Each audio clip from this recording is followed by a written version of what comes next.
ಗಿಲ್ಲಿಯ ಮಾತು ಓವರ್ ಆಗುತ್ತೆ, ಅದು ತುಂಬಾ ಇರಿಟೇಷನ್ ಆಗುತ್ತೆ. ನಿಮ್ಗೆ ಟೆಲಿಕಾಸ್ಟ್ ಆಗೋದು 1 ಅವರ್, ಅದರಲ್ಲಿ ನಿಮ್ಗೆ ತಮಾಷೆ ಅನ್ನಿಸ್ಬೋದು, ಅದರ ಒಳಗೆ ಮನೆ ಒಳಗಿರುವವರಿಗೆ ತುಂಬಾ ಇರಿಟೇಷನ್ ಆಗುತ್ತೆ ಅಂತ ನಿಮ್ಗೇನ್ ಅನ್ಸುತ್ತೆ? ಬ್ಯಾಕ್ ಟು ಬ್ಯಾಕ್ ಹಂಗೆ ಮಾತಾಡಿದಾಗ ಅದನ್ಸೆ ಅನ್ಸುತ್ತೆ. ನಾನು ಗಿಲ್ಲಿಗೆ ಅದನ್ನೇ ಹೇಳಿದ್ದೇನೆ. ಬರ್ತಾ ನೀವು ನಿನ್ನೆನ ಎಪಿಸೋಡ್ ನೋಡಿದ್ರೆ ನಾನು ಬರ್ತಾ ಗಿಲ್ಲಿಗೆ ಅದನ್ನೇ ಹೇಳಿದೆ. ನಿನ್ನ ತಮಾಷೆ ಎಲ್ಲರಿಗೂ ಇಷ್ಟ ಆಗಬೇಕು. ಆದ್ರೆ ಹೋಗ್ತಾ ಹೋಗ್ತಾ ಜನಕ್ಕೆ ಅದು ಇರಿಟೇಟ್ ಆಗಬಾರ್ದು. ಆ ರೀತಿ ಜಾಗ್ರತೆ ಮಾಡ್ಕೊ ಅಂತಲೇ ಗಿಲ್ಲಿಗೆ ಹೇಳ್ಬಿಟ್ಟು ನಾನು ಮನೆಯಿಂದ ಹೊರಗಡೆ ಬಂದಿದ್ದು.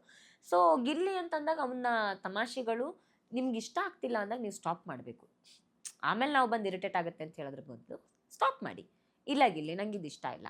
ಇದು ನೀನು ಈಗ ಗಿಲ್ಲಿ ಸುಮಾರು ನನ್ನ ಪರ್ಸ್ನಲ್ ವಿಷಯದ ಬಗ್ಗೆನೂ ಕಮೆಂಟ್ ಮಾಡಿದ್ದ. ಇಮಿಡಿಯೇಟ್ ಆಗಿ ಹೇಳಿದೆ, ಇಲ್ಲ ಗಿಲ್ಲಿ ಸ್ಟಾಪ್ ಮಾಡು, ಇದು ಒಳ್ಳೇದಲ್ಲ, ನಂಗೆ ಇಷ್ಟ ಆಗಲ್ಲ ಅಂತ. ಸೊ ಸ್ಟಾಪ್ ಮಾಡೋದನ್ನ ನಾವು ಕಲ್ತಾಗ ಅವನು ಸ್ಟಾಪ್ ಮಾಡ್ತಾನೆ. ಸೊ ನೀವು ಅದಕ್ಕೆ ಸ್ಟಾಪ್ ಮಾಡಂದಾಗ ಸ್ಟಾಪ್ ಮಾಡ್ತಾನೆ. ಅಲ್ಲ, ಸುಮಾರು ಸಲ ಸ್ಟಾಪ್ ಮಾಡಿಲ್ಲ, ಸುಮಾರು ವಿಷಯಗಳಲ್ಲಿ ಸ್ಟಾಪ್ ಮಾಡಿಲ್ಲ. ಅಂದ್ರೆ ಈಗ ಯಾವುದೋ ಬೇರೆ ಯಾರೋ ಹೇಳ್ಕೊಟ್ಟು ಮಾತಾಡ್ತಾರೆ, ಈಗ ರಜತೆ ಏನೋ ಹೇಳ್ಕೊಟ್ಟು ಇದು ಮಾಡ್ತಿದ್ದ ಸಂದರ್ಭದಲ್ಲಿ ಸ್ಟಾಪ್ ಮಾಡಿಲ್ಲ. ಬಟ್ ಅದನ್ನ ಆಚೆಗೆ ಕೆಲವು ಪರ್ಸ್ನಲ್ ವಿಷಯಕ್ಕೆ ಮಾತಾಡಿದಾಗ ನನಗೆ ಇಷ್ಟ ಆಗಲ್ಲ, ಸ್ಟಾಪ್ ಮಾಡೋದನ್ನ ಸ್ಟಾಪ್ ಮಾಡಿದ್ದಾನೆ. ಸೊ ಮನೆಯವರು ಇಷ್ಟ ಆಗ್ತಿಲ್ಲ, ಇರಿಟೇಟ್ ಆಗ್ತಿದೆ ಅಂದ್ರೆ ಅವ್ರು ಸ್ಟಾಪ್ ಮಾಡಬೇಕು.